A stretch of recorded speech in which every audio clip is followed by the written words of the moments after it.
과학은 역사, 문화, 사회와 영향을 주고받습니다. 따라서 과학자가 살았던 시대적 배경과 그들의 가치관은 과학 지식의 형성 과정에 큰 영향을 미칩니다. 과학자의 신념이 과학 지식의 형성 과정에 영향을 준 대표적인 사례로 우주관의 변화가 있습니다. 프톨레마이오스의 천동설에서 코페르니쿠스, 갈릴레오 갈릴레이, 요하네스 케플러, 아이작 뉴턴을 거치며 현재 우리가 알고 있는 지동설이 만들어져 왔습니다. 그들의 이야기를 들어볼까요?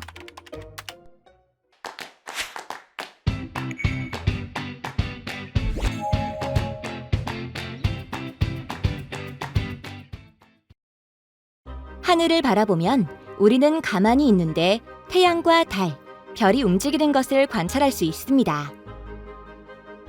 이렇게 관찰한 자료를 바탕으로 천동설, 즉 지구 중심 모델을 만든 과학자가 있습니다.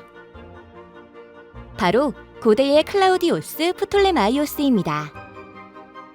프톨레마이오스는 천체가 기하학적으로 움직인다는 가정을 통해 배, 달, 행성의 위치를 계산했습니다.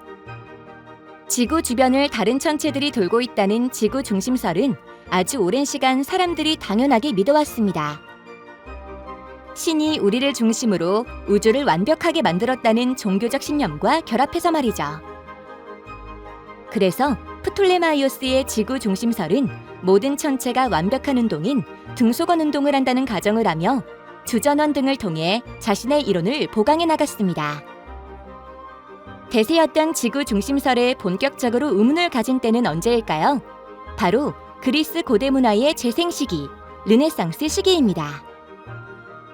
이 시기에 살았던 코페르니쿠스가 우주관에 대한 신념의 변화와 함께 과학혁명의 시작을 알렸습니다. 코페르니쿠스는 학문에 대한 열정이 뛰어난 과학자이자 신학자였습니다.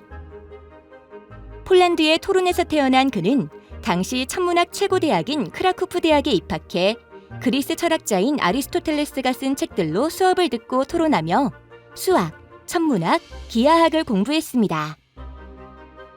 이탈리아 유학으로 자연의 단순성과 조화를 중요시하던 코페르니쿠스는 아리스토텔레스의 우주론과 프톨레마이오스 천동설이 서로 모순이 있다는 것을 찾았고, 이는 나중에 그가 새로운 우주관인 지동설을 제시하는 데 기초가 되었습니다.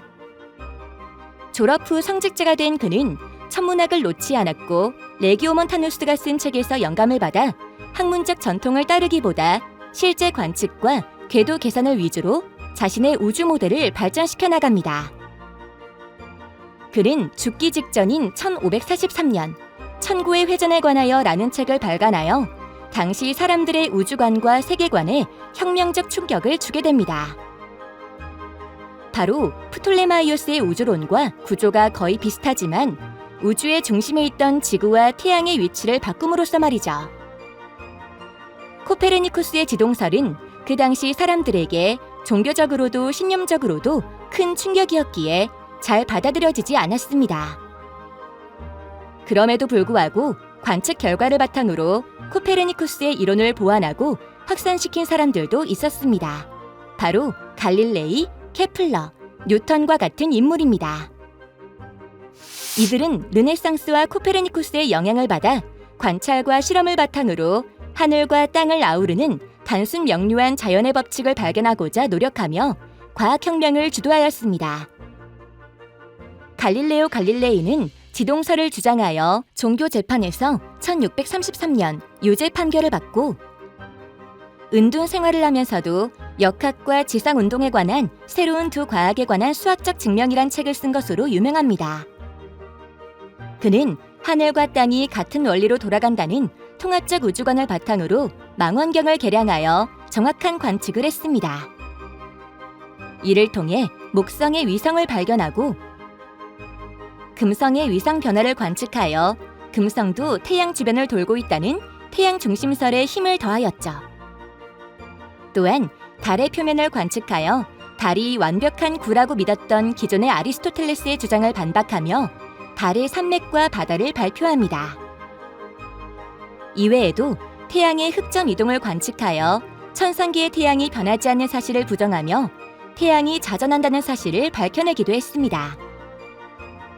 이처럼 갈릴레오 갈릴레이는 관측과 실험으로 법칙을 찾아내는 과학적 연구 방법을 이용해 기존의 과학에 맞서며 근대 과학적 방법을 확립했기에 근대 과학의 아버지라고 불리고 있습니다. 하지만 이때까지도 천체의 움직임이 원궤도이며 등속 원운동한다는 기존의 생각은 버리지 못했습니다.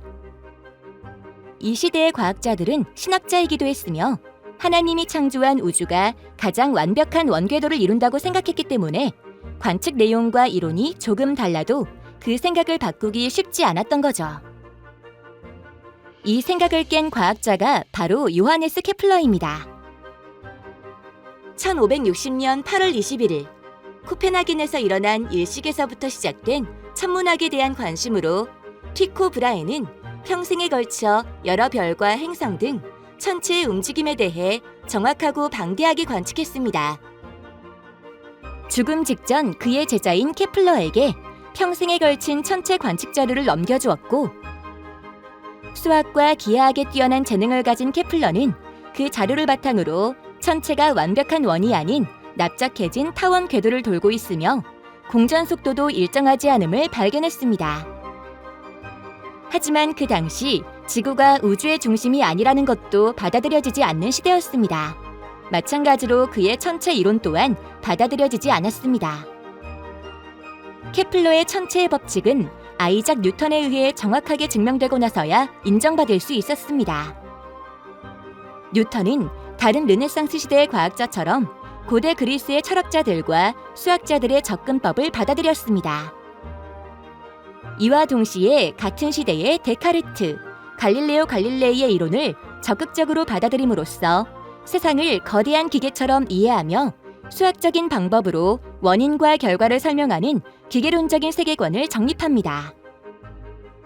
기계론적 세계관을 바탕으로 뉴턴은 자신의 연구를 종합하여 1687년에 발간한 책 자연 철학의 수학적 원리에서 갈릴레이와 케플러가 주장한 천체의 운동을 설명하는 만유인력 법칙을 발표하며 지동설을 발전시킵니다.